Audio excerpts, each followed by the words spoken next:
और जिस तरह इस देश को बेवकूफ बनाया है पिछले 12 साल में, उसके बाद तो कोई आपसे चाय भी नहीं खरीदेगा। और उसके बगल में फिर होम मिनिस्टर का समोसे का ठेला लगाना पड़ेगा होम मिनिस्टर को। और दिल्ली पुलिस से मेरी रिक्वेस्ट है, जिस दिल्ली पुलिस ने बच्चों को बेरहमी से पीटा, लड़कियों को बेरहमी से पीटा, लड़कियों के कपड़े फाड़कर उन्हें पीटा, पूरी दुनिया में आपकी चू-चू हो रही है, पूरी दुनिया में आपकी बदनामी हो रही है। फिर आप तो हो बदनामी के लायक, लेकिन आपकी वजह से इस देश की भी बदनामी हो रही है कि इस देश की कैसी पुलिस है। आपकी वजह से हमारे भारत देश का नाम बदनाम हो रहा है। तो सुधर जाइए, दिल्ली पुलिस वालों भी सुधर जाइए, अपने देश की बदनामी मत करिए। और हो क्या रहा है, ये बीजेपी वाले क्या कर रहे हैं, दिल्ली पुलिस क्या कर रही है, चारों तरफ पत्थरों से भरे ट्रक लाकर खड़ी कर रही है। बीजेपी वाले अपने गुंडे भिजवाकर वही पत्थर दिल्ली पुलिस वालों पर फिकवा रही है। तो बीजेपी वाले पुलिस को पीट रही है, पुलिस हमें पीट रही है। तो पुलिस वालों, आप लोग भी थोड़ा दिमाग लगाओ। हम लोग तो आपकी इज्जत करते हैं, आपको तो पीट रहे हैं, भाजपा के गुंडे आपको पीट रहे हैं। जिन लोगों से आप ऑर्डर ले रहे हो, जिन लोगों के ऑर्डर पर अपने 12-12 साल की लड़कियों का सर फोड़ा, वही लोग आपको भी पिटवा रहे हैं। तो अभी भी वक्त आप ही हमारी साइड में आ जाइए, आप ही हमारी साइड में आ जाइए, क्योंकि आपकी जो पेमेंट आती है हर महीने, वो पीएम केयर फंड से नहीं आती है, वो अडानी के ऑफिस से नहीं आती, वो हमारे टैक्स के पैसे से आती है। और आप किसी एक पार्टी की पुलिस नहीं हो, आप इस देश की पुलिस हो, आप किसी एक पार्टी की पुलिस नहीं हो।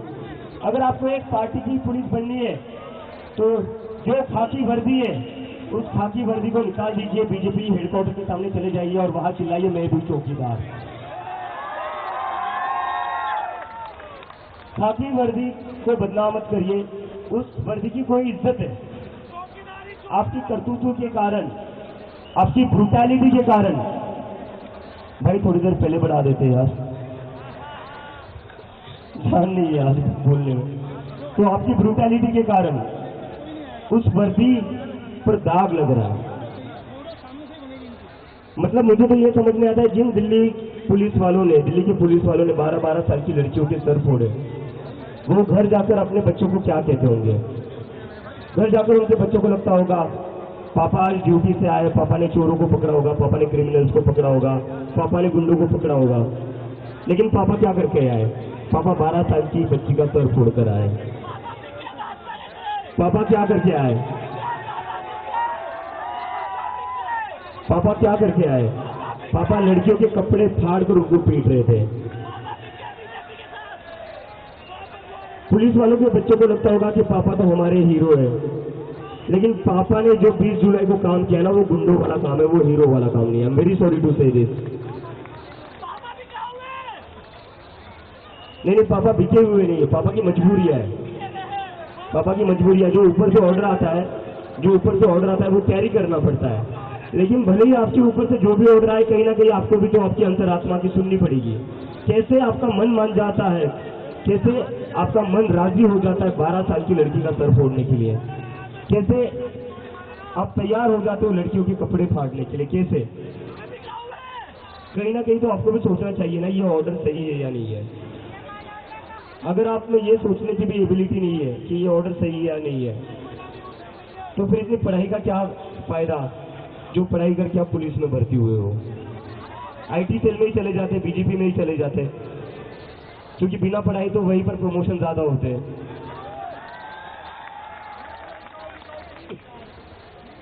और मैंने एक पोस्टर देखा सोशल मीडिया पर ना, एक पोस्टर काफी वायरल हो रहा है, जो काफी सही पोस्टर था। वो पोस्टर क्या था, वो पोस्टर था बीजेपी वालों के लिए कि स्टूडेंट्स से इसलिए पेड़ दिया, अगर रेपिस्ट होते तो एमएलए या एमपी बना देते।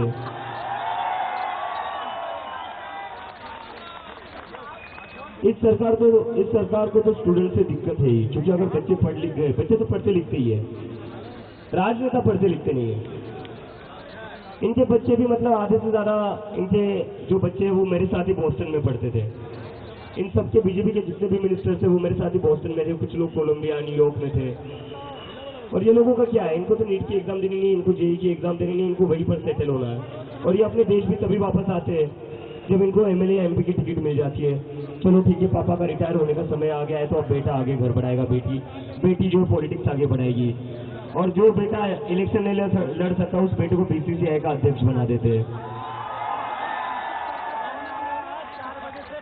तो पूरे देश के इंस्टीट्यूशंस को, पूरे देश को इन लोगों ने एक तरीके से प्राइवेट कंपनी बनाकर रखा है। लेकिन मेरे मन में ये सवाल है, प्राइवेट कंपनी का सीईओ कौन है? नरेंद्र मोदी जी है या अडानी जी है? आपने प्राइवेट कंपनी तो बना दी, लेकिन सीईओ कौन है ये भी थोड़ा बता दीजिए, क्योंकि बहुत सारा कंफ्यूजन रहता है। क्योंकि सारे टेंडर, सारे कॉन्ट्रैक्ट तो किसको मिलते हैं? किसको मिलते हैं? अब मोदी जी इतने सेल्फलेस तो हो नहीं सकते कि वो खुद का घाटा करके अदानी जी को सारे कॉन्ट्रैक्ट दे दे। देखिए मोदी जी, मैं यही कह रहा हूं आपको, धर्मेंद्र प्रधान का इस्तीफा ले लीजिए, वरना बहुत आगे जाएगी बात। फिर बात धर्मेंद्र प्रधान तक नहीं रहेगी, आपके सारे काले चिट्ठे निकाले जाएंगे। किस तरह से आपने इस देश के जंगलों को बेचा है, देश के एयरपोर्ट्स को बेचा है और एक इंसान को दे दिया। इस देश की जनता गरीब से गरीब होते जा रही है, और एक इंसान है, बस एक ही इंसान है जो अमीर होते जा रहा है, बाकी पूरी जनता गरीब होते जा रही है। मोदी जी का तो क्या है, वो फकीर आदमी झोला उठाकर ले चलेंगे। लेकिन मुझे लगता है उनका वो झोला भी जो है ना, वो 10 लाख का होगा, जिस पर मोदी मोदी मोदी मोदी लिखा हुआ होगा। डिजाइनर झोला होगा, वो डिजाइनर झोला होगा। तो मोदी जी, मेरी आपसे फिर से रिक्वेस्ट है, धर्मेंद्र प्रधान का इस्तीफा ले लीजिए, वरना बात सिर्फ धर्मेंद्र प्रधान के इस्तीफे की नहीं रहेगी, बात आपके इस्तीफे पर भी आ जाएगी। और वो आएगी, जैसी आपकी हरकतें आएगी, वो इतना तो मैं आप लोगों को कहता तो आएगी बात। स्टूडेंट की सुन लीजिए, एक इनकॉम्पिटेंट, एक फेल्ड मिनिस्टर इस देश के करोड़ों स्टूडेंट से ज्यादा इंपॉर्टेंट नहीं हो सकता। और अगर एक फेल्ड और इनकॉम्पिटेंट मिनिस्टर इन करोड़ों स्टूडेंट से ज्यादा इंपॉर्टेंट है, तो याद रखना, चुनाव में आपको इनमें से कोई भी वोट नहीं करेगा। और ये बात बस स्टूडेंट की नहीं है, एक स्टूडेंट पर लाठी चलाओगे ना, तो समझ लो उसके घर के 4 वोट कम होंगे। मोदी जी को बाकी चीजें समझ में आती है, उनको बस वोट की भाषा समझने में आती है, बस वोट की भाषा समझ में आती है। तो मैं सिंप्लीफाई करके बता देता हूँ, अगर एक स्टूडेंट पर लाठी चलेगी तो उसके घर पर ना उसके माँ बाप आपको वोट देंगे, ना उसके भाई बहन उसको वोट देंगे। तो एक स्टूडेंट पर लाठी चलेगी तो 4 वोट कम हो गए। और वैसे भी आपको वोट मिलकर कितने वोटों से आप प्रधानमंत्री बनते हो? 35-40% वोट से वोट शेयर से आप प्रधानमंत्री बने हो। 60% देश की जनता तो वैसे भी आपके खिलाफ है। उस 40% में से भी अगर 20% कम हो गए तो रेलवे स्टेशन पर चाय की टपरी खोलनी पड़ेगी। तो ठीक है दोस्तों, कोई बैठकर थका तो नहीं है? देखिए कितने लोग आज आप पहली बार आए? अरे बाप रे! और कितने लोगों का ये जिंदगी में पहला प्रोटेस्ट है?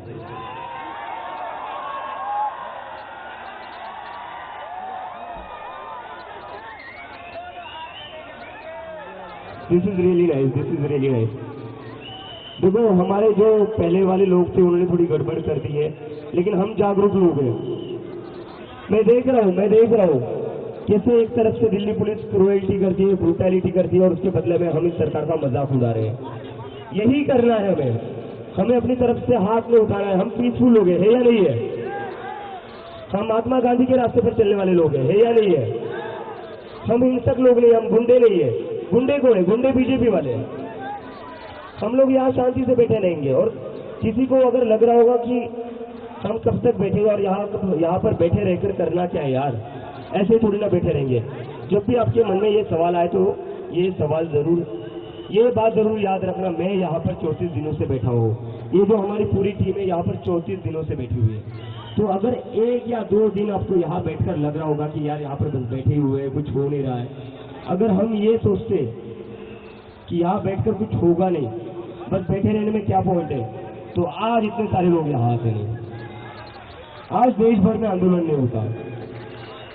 पीस और नॉन वायलेंस में बड़ी ताकत है, बड़ी ताकत है। देर लगता है, पीस और नॉन वायलेंस से देर लगती है, शॉर्टकट नहीं है वो, शॉर्टकट नहीं, इट्स हार्ड वर्क।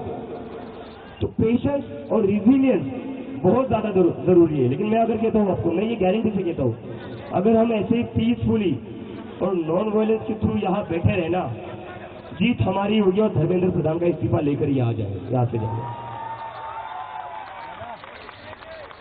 ठीक है दोस्तों, तो भारत माता की इनकलाब, वंदे, जय जय जय जय जय भीम।